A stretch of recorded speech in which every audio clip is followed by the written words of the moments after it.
Public Library is proud to announce its participation in Banned Books Week, an annual celebration of the freedom to read and an opportunity to raise awareness about the importance of free and open access to information.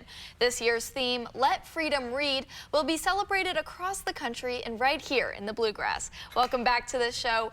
Heather, how are you doing today? I'm good. How are you? I'm doing great, and I know we were just talking earlier about Banned Books Week. Can you let our viewers know kind of what is Banned Books Week? Sure. Libraries have been celebrating Banned Books Week for over 40 years now, and it's a time when we really celebrate intellectual freedom and our freedom to read in this country. Yeah, absolutely. And you brought a book with you that you were telling me you and your son read together, your 11-year-old son. Can we talk about this and why this is a banned book? That's right. This book is called New Kid by Jerry Craft. It was a Newbery winner. And it is about a young boy who is the only boy of color, or one of the few boys of color, in his elite private school in New York. And it's about his experiences, his relationships with his friends, the teachers, and other students. And I read this book with my 11-year-old son over the last year, and it was such a great experience. We were able to have a lot of conversations together. I was able to ask him questions like, why do you think that Jordan felt uncomfortable when that girl touched his hair? Or why do you think the dad felt nervous when the cop pulled them over? And he didn't know. And so we were able to have those conversations together.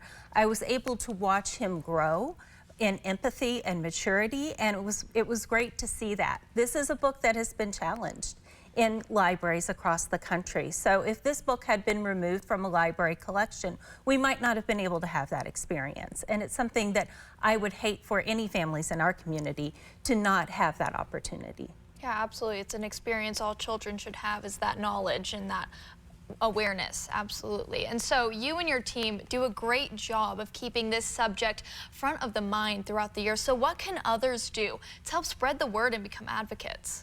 Well, one thing you can do is just to read one of the challenged books during this month or this week, this time. There are book lists on our websites, there are displays in our libraries. Another thing that you can do that I think would mean a lot to librarians is if there is a book that has meant a lot to you, thank your local librarian for having that book in their collection. Let them know that it was important to you. Yeah, that's great advice, and I never would think to do that, to thank a librarian, you know, for having that book in their collection. So I don't know if you know this, but I have to ask, how many banned books are there? Or what constitutes a banned book? So I'm not sure how many there are. There are countless banned books or books that have been challenged. And when we talk about banned books during Banned Books Week, we're really talking about books that someone has tried to limit access to. Someone has tried to have removed from a library collection or moved to a part of the library collection where it can't be accessed by everyone. Okay, good to know. And then last question, what is your favorite banned book? I think this one is close to the top because after we read it, my son told me that this was his favorite book. Yeah, and what a great experience that you guys got to share together. And I'm sure you want to advocate that for so many other parents as well. I do. I mean, reading is something that you should do as a family, that you can do alongside your child. It's really an interactive experience. And so we really encourage parents, to know what their child is reading and to have those discussions with them. Yeah, that is